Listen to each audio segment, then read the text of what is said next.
दोस्तों आज के इस वीडियो में हम जानेंगे कंप्यूटर के कुछ बेसिक्स शॉर्टकट्स।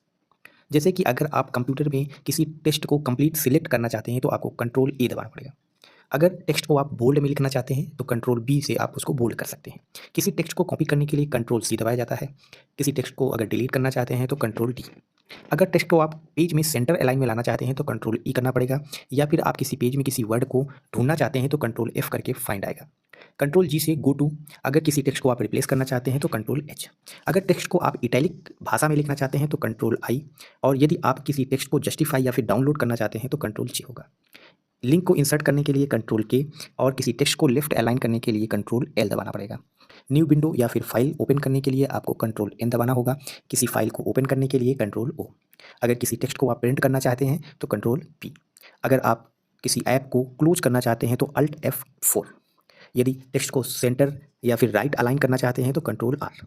यदि आप किसी टेक्स्ट में काम कर रहे हैं और उसको सेव करना चाहते हैं तो कंट्रोल एस। न्यू टैब खोलने के लिए कंट्रोल टी, और किसी भी टेक्स्ट को अंडरलाइन करने के लिए कंट्रोल यू। जब आप कंट्रोल सी से किसी टेक्स्ट को कॉपी कर लेते हैं और उसको किसी दूसरी जगह पेस्ट करना चाहते हैं तो कंट्रोल वी दबाना पड़ेगा। यदि आप किसी विंडो को क्लोज करना चाहते हैं तो कंट्रोल डब्ल्यू, या फिर किसी टेक्स्ट को अगर आप कट करना चाहते हैं तो कंट्रोल एक्स टैब दबाना पड़ेगा। कंट्रोल वाई रेडो, और किसी टेक्स्ट को आपने यदि कट कर दिया है तो आप उसको अंडू करेंगे तो कंट्रोल जेड।